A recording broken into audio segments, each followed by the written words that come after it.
আসসালামু আলাইকুম সুপ্রিয় দর্শক মন্ডলী, আপনাদেরকে আজকে দেখাবো একটি অসাধারণ ভিডিও মাছ ধরা। সবাই সাথে থাকবেন, শেষ পর্যন্ত দেখবেন, খুব ভালো লাগবে ভিডিওটি।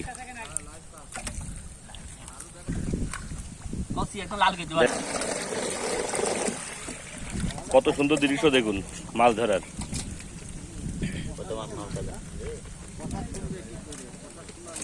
ট্যাংরা মাছ, পাবদা মাছ, আর কি মাছ? গুলশা। অসাধারণ দৃশ্য। অবশ্যই ভিডিওটি শেষ পর্যন্ত দেখবেন, খুব ভালো লাগবে।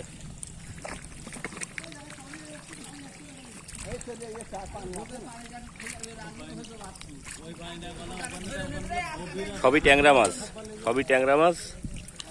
খুব সুন্দর দৃশ্য। সবাই কাজে ব্যস্ত, মাছ ধরার জন্য খুবই ব্যস্ত। যেহেতু কাদা বেশি তো, যার কারণে দেখা যাচ্ছে মাছ মারা গেলি তার দাম হবে কম।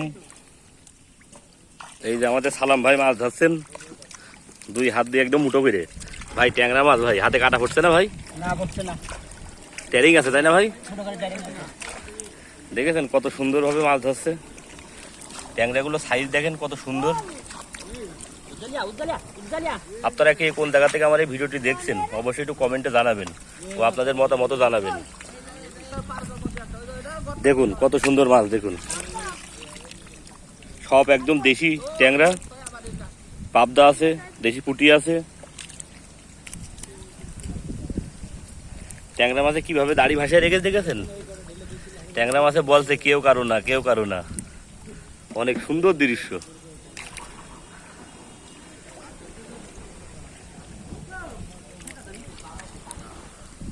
আমি ভিডিওটি করছি ঝিনাইদহ জেলার কালীগঞ্জ থানার ঈশ্বরবা গ্রাম থেকে, যেখানে সবসময় সব রকম মাছের চাষ করা হয়। কিন্তু এই ট্যাংরা মাছ, দেশি ট্যাংরা মাছের চাষ নতুন শুরু হয়েছে, যার কারণে আপনাদের মাঝে তুলে ধরলাম। অনেক সুন্দর দৃশ্য,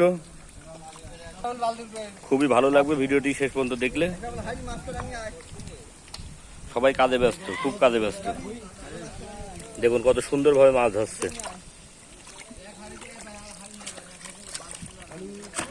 খুব সুন্দরভাবে মাছ ধরছে দেখেন। সব ট্রেনিং প্রাপ্ত এরা। ট্যাংরা মাছ দেখে আমার ভয় করছে, কিন্তু এদের কোনো ভয় নেই। এরা প্রতিনিয়ত এইসব কাজ করে তো, যার কারণে।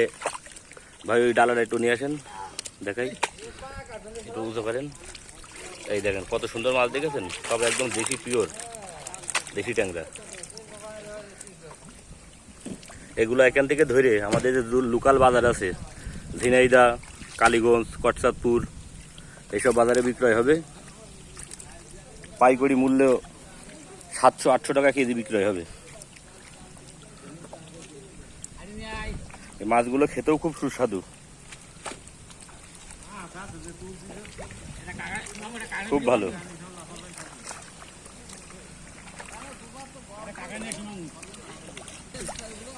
দেখেন সবাই খুব মাছ ধরায় খুব ব্যস্ত আছে সবাই।